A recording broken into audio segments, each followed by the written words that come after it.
আসসালামু আলাইকুম। আপনি যদি ইসলাম সম্প্রদায়ের ধর্মপ্রাণ মানুষ হন তবে আপনার জন্য আজকের ভিডিও মদিনার পথে। অল্প দু চার কথা বলবো, যেটুকু না বললেই নয়। তারপরেই মদিনার ভিডিওটি দেখাবো। মক্কার পরে মুসলিমদের দ্বিতীয় পবিত্র শহর মদিনা। এখানে ইসলামের সর্বশেষ নবী ও রাসূল হজরত মোহাম্মদ সাল্লাল্লাহু আলাইহি ওয়াসাল্লামের পবিত্র রওজা শরীফ অবস্থিত। এই স্থান ঐতিহাসিকভাবে খুবই গুরুত্বপূর্ণ। হজরত মোহাম্মদ হিজরতের পরে মদিনায় বসবাস করেছিলেন। মুসলমানদের কাছে অত্যন্ত শ্রদ্ধেয় ও পবিত্র নগর মদিনা। যদি মক্কা বা মদিনা তীর্থযাত্রা করতে চান তবে জমজম ট্রাভেলসের সাথে যোগাযোগ করতে পারেন। প্রোপাইটার হাজি আনোয়ার হোসেন সাহেব। ফোন নাম্বার দেওয়া আছে, যোগাযোগ করে নেবেন। ইনি হচ্ছেন হাজি আনোয়ার হোসেন সাহেব। এই ফোন নাম্বারে যোগাযোগ করবেন। এবার দেখুন মদিনা। আলহামদুলিল্লাহ, আল্লাহ জাল্লা শাহানুর দরবারে লক্ষ লক্ষ শুকরিয়া। আমরা বর্তমান সেই বদরের প্রান্তের বদরের যুদ্ধের স্থান, যেখানে ইসলামের প্রথম যুদ্ধ। বিশ্বনবী সাল্লাল্লাহু আলাইহি ওয়াসাল্লাম 313 জন সাহাবীকে নিয়ে এই যুদ্ধ শুরু করেছিলেন। আর মোকাবেলা ছিল 1000 কাফের বেঈমান। আল্লাহ জাল্লা শাহানু অসম্ভবকে তিনি সম্ভব করে দেখাতে পারেন। তিনি এই বদরের যুদ্ধ ইসলামের প্রথম যুদ্ধ এবং রমজানুল মোবারকের মাসে বিশ্বনবী সাল্লাল্লাহু আলাইহি সাল্লাম যে যুদ্ধ করেছিলেন সেই যুদ্ধে জয়লাভ করেছিলেন আলহামদুলিল্লাহ। এবং এই যুদ্ধে যে সমস্ত সাহাবায়ে কেরাম রাদিয়াল্লাহু তাআলা আনহু শহীদ হয়ে গেছেন তাদের নামের লিস্ট ওই সাদা বোর্ডে দেওয়া রয়েছে। আল্লাহ সুবহানাহু ওয়া তাআলা এই সমস্ত সাহাবায়ে কেরাম রাদিয়াল্লাহু তাআলাদেরকে জান্নাতুল ফিরদাউস দান করুক। আমরা সবাই খাস করে দোয়া করব। এবং আপনারা দেখতে পাচ্ছেন এই পাঁচিলের ভিতরে যে পাঁচিল দেওয়া রয়েছে, এই পাঁচিলের ভিতরে বদরের যুদ্ধ শুরু হয়েছিল। আল্লাহ সুবহানাহু ওয়া তাআলা আমাদের জমজম ট্যুর অ্যান্ড ট্রাভেলসের সমস্ত সাথী ভাই 53 জন সাথী আমরা খুব তাড়াতাড়ি পৌঁছে গেছি আলহামদুলিল্লাহ। এখানে মসজিদে আরিশ রয়েছে। মসজিদে আরিশে গিয়ে আমরা সমস্ত সাথী ভাই একসঙ্গে আমরা নামাজ আদায় করব, আসরের নামাজ। আল্লাহ জাল্লা শাহানু আমাদের সবার এই সুন্দর সফরকে কবুল করে নিক, এই সুন্দর সফরকে নূর আলা নূর বাড়িয়ে দিক। আমিন আমিন। ওয়া আখিরু দাওয়ানা আলহামদুলিল্লাহি রাব্বিল আলামিন। আলহামদুলিল্লাহ আলহামদুলিল্লাহ। আল্লাহ সুবহানাহু ওয়া তাআলার দরবারে লক্ষ লক্ষ শুকরিয়া যে আল্লাহ সুবহানাহু ওয়া তাআলা আমাদের সেই সুদূর ইন্ডিয়া থেকে মদিনা মুনাওয়ারার মতো জায়গাতে আমরা যে জায়গায় পৌঁছে গেছি, মসজিদে কুবা। আমার নবী, আপনার নবী, দয়ার নবী, সোনার নবী সর্বপ্রথম মদিনায় আসার পরে পৃথিবীর সর্বপ্রথম এই মসজিদ তিনি বানিয়েছিলেন আলহামদুলিল্লাহ। আমরা সেই মসজিদে চলে এসেছি। আল্লাহ সুবহানাহু ওয়া তাআলার ওয়াদা, এই মসজিদে যারা যত্ন সহকারে 2 রাকাত নামাজ আদায় করবে আল্লাহ জাল্লা শাহানু 100% একটি মোকাম্মাল ওমরা করার সওয়াব তার আমলনামায় দান করা হবে আলহামদুলিল্লাহ। আমরা সবাই এখনই নামাজ আদায় করব। আল্লাহ সুবহানাহু ওয়া তাআলা আমাদের সবারই নামাজকে কবুল করে নিক। সারা পৃথিবীর মুসলমান সবাই যাতে খুব তাড়াতাড়ি আসতে পারে আল্লাহ সুবহানাহু ওয়া তাআলা সেই তৌফিক দান করুন।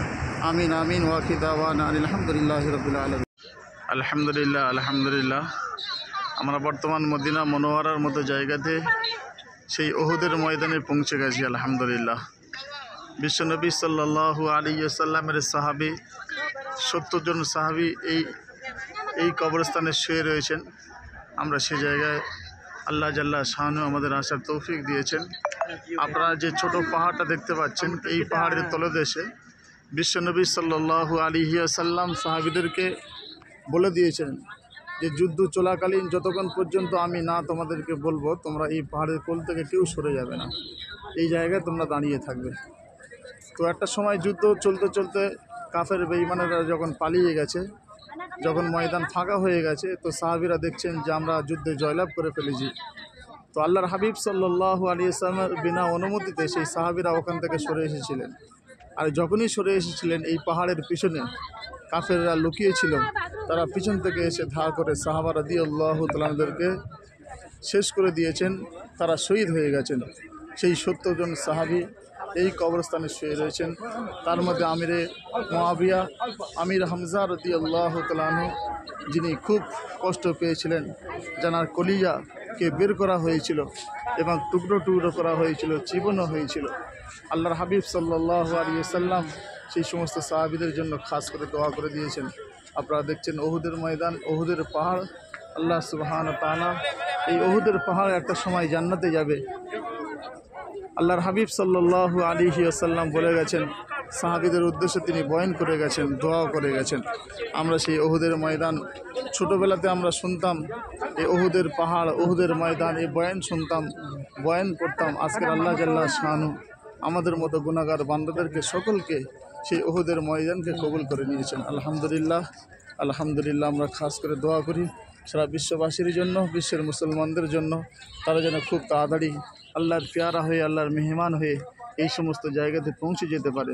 আল্লাহ সুবহানাহু ওয়া তাআলা সে তৌফিক দান করুক।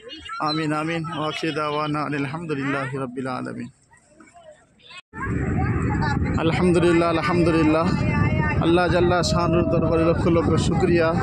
জাল্লা জাল্লা শানু আমাদের জমজম ট্যুর অ্যান্ড ট্রাভেলসের সমস্ত সাথী ভাইদেরকে নিয়ে সেই বদরের প্রান্তের যে জায়গায় জাবাইলে মালাইকা, অর্থাৎ মালাইকাদের পাহাড়, ফেরেশতাদের পাহাড়, সেই জায়গায় আমরা পৌঁছে গেছি। আলহামদুলিল্লাহ। আমাদের হাজিরা এই পাহাড়ে উঠছে। আল্লাহ সুবহানাহু ওয়া তাআলা ওদেরকে সহজভাবে ওঠার তৌফিক দান করুক। যে জায়গায় আমরা পৌঁছে গেছি জাবাইলে মালাইকা, অর্থাৎ ফেরেশতাদের পাহাড় বলা হয়। এই পাহাড়ে আল্লাহ সুবহানাহু ওয়া তাআলা 1000 ফেরেশতা আগমন করেছিলেন। 1000 ফেরেশতা এই পাহাড়ে নেমেছিলেন। আলহামদুলিল্লাহ। আমাদের সঙ্গে হযরত মাওলানা মুফতি কারি আব্দুল সামাদ সাহেব তিনি এসেছেন, তিনিও পাহাড়ে উঠছেন। আল্লাহ সুবহানাহু ওয়া তাআলা এই সমস্ত হজরতদের বরকতি পাহাড়ে, বরকতি জায়গাতে পা দেওয়ার তৌফিক দিয়েছেন। ওঠার সুযোগ সুবিধা, ক্ষমতা, যোগ্যতা সব কিছুই আল্লাহ জাল্লা শানু দিয়েছেন। আলহামদুলিল্লাহ। আমরা পৌঁছে গেছি সেই বদরের প্রান্তের জাবাইলে মালাইকা, অর্থাৎ ফেরেশতাদের পাহাড়, যে পাহাড়ে 1000 ফেরেশতা আগমন করেছিলেন। আলহামদুলিল্লাহ, আলহামদুলিল্লাহ। আল্লাহ জাল্লা শানু আমাদের সবার এই সফরকে কবুল করে নিক, এই সফরকে কবুল করে নিক, নূর আলা নূর বানিয়ে দিক। আর সারা বিশ্বের মুসলমানদের জন্য দোয়া করি যে আল্লাহ সুবহানাহু ওয়া তাআলা সমস্ত মুসলমানদের খুব তাড়াতাড়ি এই সমস্ত বরকতি জায়গাতে আসার মতো আল্লাহ জাল্লা শানু তৌফিক দান করুক। আমিন আমিন। ওয়া আখিরু দাওয়ানা আনিল হামদুলিল্লাহি রাব্বিল আলামিন। সেই সুদূর ইন্ডিয়া থেকে আমাদের মাস্টার সাহেব এসেছেন, বীরভূম রামপুরহাট জেলা, বীরভূম জেলা। আল্লাহ সুবহানাহু ওয়া তাআলা এনাদের মেহনতকে কবুল করে নিক। হাজি নাজির সাহেব রয়েছেন, ডাক্তার ইমতিয়াজ সাহেব সেই সুদূর ইন্ডিয়া থেকে, কলকাতা থেকে এসেছেন। এরকম প্রত্যেকটা হাজি সাহেব আল্লাহ জাল্লা শানু সবার মেহনতকে কবুল করে নিক।